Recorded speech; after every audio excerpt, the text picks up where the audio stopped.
Welcome to BBC World News. I'm Jack Izzard. Tens of thousands of anti-government protesters are continuing to occupy Tahrir Square in central Cairo. Egypt's opposition groups have held landmark talks with the government, but say proposals on how to end the political crisis don't go far enough. Once again, Europe's fighter pilots have been in action.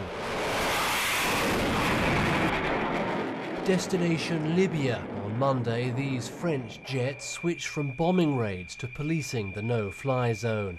The Allies' technological edge and overwhelming force mean they now control Libyan airspace.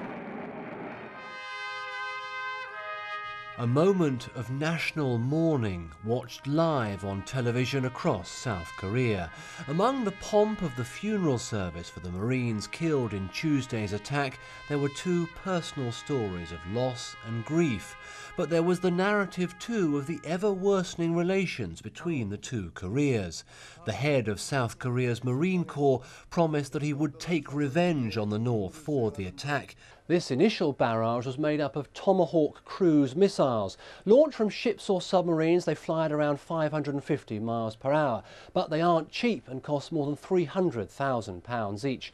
Crucially, though, they can be used without risking the life of an Allied pilot. A view of sumptuous luxury that was once reserved for the presidential family. It didn't take the looters long to find their way into the home of the ousted leader's nephew. While the building bore the brunt of their anger, many helped themselves to souvenirs, and others just marvelled at the opulence in which their rulers once lived. The one thing they couldn't take was the swimming pool, but 3 days after Tunisia's revolution, the ripples are still spreading.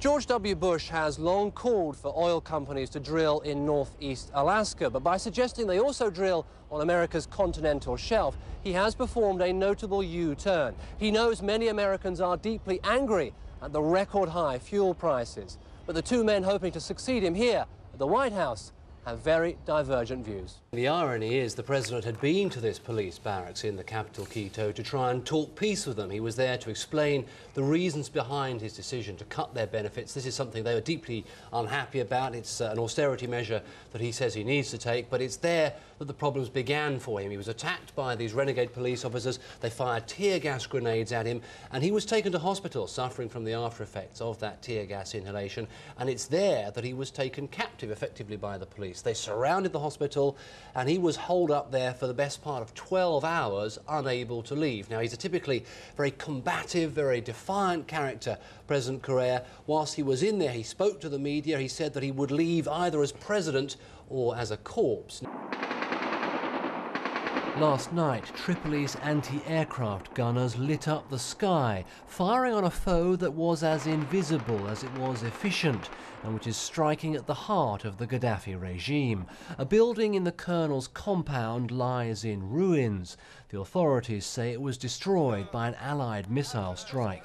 Qantas have told us that it was engine trouble. Now, they said that the pilot shut down the number 2 engine, and that's fairly standard procedure when there's a problem like this. We should say, of course, the airline can fly perfectly safely on 3 or even fewer engines than that, but under 3 engines, it landed safely in Changi Airport just a few minutes ago.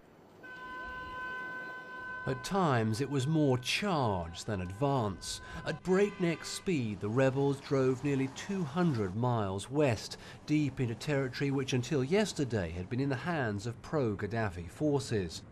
Much of the town of Ras Lanuf was deserted after the army fled, but such rapid progress did not come without fighting or sacrifice. Allahu Akbar. Allahu Akbar. On the road outside Braga, an impromptu funeral for some of those killed, but soon it was time to press on.